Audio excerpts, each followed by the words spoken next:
I have a one thing that my operations managers sort of bust my chops about is that I can come onto a site and within 5 minutes they say I'm correcting everybody.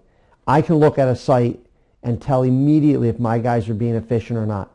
Being efficient in the snow removal game now is paramount. It adds up to save labor time, it adds up to save fuel, and it adds up to less time that your equipment is running, which in the end is all dollars. So that's where I just look at a site and I know exactly what the guys are, where they should be putting the snow, so it's not going to cost us money down the road to move it again. And I also have the intimate relationship with the customer and what their wants and needs are. It's been personally explained to me what they want. So when I come onto the site, you can have all preseason meetings, but generally your operators, they hear it one time and then they sort of want to be operators and do it their own way. I constantly have to keep on coming back and making sure that they're doing it the way that the customer wants.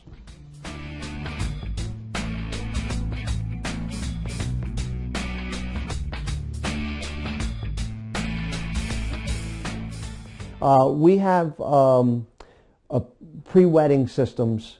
We have a truck that has a tank on it. We go out when we hear that there's an ice storm coming. We go out and we pre-wet all of our sites, and several of our sites will actually pre-salt. As soon as we get the feedback from our 3 weather services that we subscribe to that it's going to be a true event, because weathermen a lot of times miss the mark, we will send out a crew. We will pre-wet and pre-salt the sites so that we have a brine down so that material, the ice can't stick to the pavement. And we had a pretty decent sleet and freeze and rainstorm in the middle of January, where I specifically on our municipal end started out with about an inch of snow, and I made an emergency phone call to the mayor and told him our game plan today is going to be to leave that 1 inch of snow on the ground to collect the sleet and freezing rain, and then we will come out and we will scrape everything off, and it worked superior.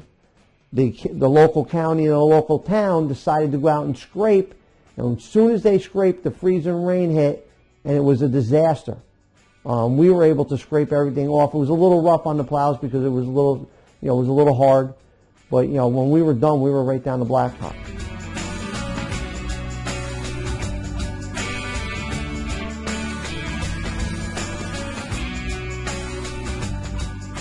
Well, I had just the last snowstorm. We've had a pretty rough January, and I had the manager at the beginning of 3:30 in the morning make a request that there be no piles of snow left in the second largest mall in the country, that there be no piles in the parking lot. And I had to shake my head, and I had to send out an email immediately from my BlackBerry for confirmation of what they were asking us to do. And they just, in the translation, it got lost. He was supposed to ask us for no piles in critical areas, and when he asked my site foreman, he told him no piles anywhere. So you can imagine it, in an 8-inch snowstorm in a site like that, there's numerous large piles. So that was just last week. On any given snowstorm, you're out there in the worst of the worst elements. Everybody else is running to get home, and we're running to be out in the weather. So we see a lot of crazy things. One of our sites is on a hill that has a red light right in the middle of the hill, and if the local police department doesn't get there to put it to a blinking yellow light, the chaos that happens on that hill is comical. And we'll actually sit in our site, have a cup of coffee, and just watch it for some entertainment. But those are just silly things that you see along the course of the day.